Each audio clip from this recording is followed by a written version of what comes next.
আরে বন্ধুরা, কি বলছো? ঘরে সবজি নাই, কি দিয়ে ভাত খাবো? আরে আমি তো আছি, চিন্তা কিসের? চলো, কি করে বানাচ্ছি, কি বানাচ্ছি, কি দিয়ে খাবো তোমাদের দেখাচ্ছি। দেখো কি দিয়ে খাচ্ছি আমি। যেটা দিয়ে খাচ্ছি সেটা পরে দেখাচ্ছি। আর খেতে খুবই টেস্টি হয়েছে, তোমাদের দেখাচ্ছি খেয়ে আমি। আর এবার বানিয়ে দেখাবো। চলো চলো, এদিকে আমি আলুটা কেটে নিচ্ছি। এখানে আলু আর পেঁয়াজ পড়বে আর ডিম পড়বে, ব্যাস। আর কিছু লাগবে না। ঘরে যদি সবজি না থাকে, এই জিনিসটা দিয়ে করে খেয়ে নিবে ভাত, দারুণ লাগে খেতে, খুব টেস্টি লাগে। দেখো আলুগুলোকে গোল গোল করে কাটছি। তোমরা চাইলে লম্বা লম্বা, ছোটো ছোটো, কুচি কুচি এরকম করেও কাটতে পারো। আমি কিন্তু গোল গোল করে কাটছি। কেটে পেঁয়াজটাকেও গোল গোল করে কেটে নিলাম। এবার ভালো করে ধুয়ে নিয়েছি। এবার এখানে একটু হলুদ মাখিয়ে নিলাম। নুন এখানে দিইনি, শুধু হলুদ মাখিয়ে নিলাম। নিয়ে ব্যাস, এবার ফ্রাই প্যানে তেল দিয়ে দিলাম। তেল দিয়ে এবার আলুগুলোকে ছেড়ে দেবো। ছেড়ে দিয়ে একটু ভাজবো। একটু ঢাকা দিয়ে ভাজবো, যাতে আলুটা একটু সিদ্ধ হতে, যে আলুটা সিদ্ধ হতেই যা টাইম লাগবে, এটা কিন্তু বানাতে খুব একটা বেশি টাইম লাগে না। চটজলদি খাবার, টেস্টিও হয়।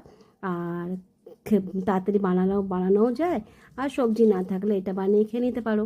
আর দেখো এখানে আমি দিচ্ছি ডিম, দুটো ফেটিয়ে দিচ্ছি। তো দুটো ডিম ফাটিয়ে এবার ফেটিয়ে নেব।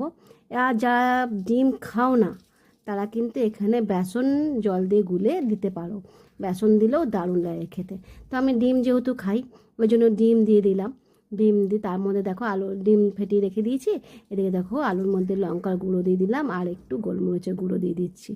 দিয়ে এবার ভালো করে নাড়িয়ে নেব। নাড়িয়ে নিয়ে স্বাদ মতো নুন দিয়ে দিলাম। দিয়ে ভালো করে নাড়াবো, নাড়িয়ে চাড়িয়ে তারপরে এখানে ডিমটা দিয়ে দেবো। দারুণ টেস্টি হয় বন্ধুরা। আর আমার এই রান্নাটা যদি ভালো লাগে বন্ধুরা, আমার চ্যানেলটাকে একটু সাবস্ক্রাইব করে দিও। আর তোমরা ভালো থেকো, সুস্থ থেকো, সবল থেকো, বলিষ্ঠ থেকো, নিরোগ থেকো, এটাই ভগবানের কাছে প্রার্থনা করি। আর দেখো আমি ঢাকা দিয়ে দিলাম ডিমটা দিয়ে। এবার কী করবো, উল্টে দেবো। তো উল্টে দেওয়াটা তোমাদের দেখানো হয়নি, কিন্তু আমি ফট করে উল্টে দিয়েছি। এটা উল্টানো যায় ভালো মতন।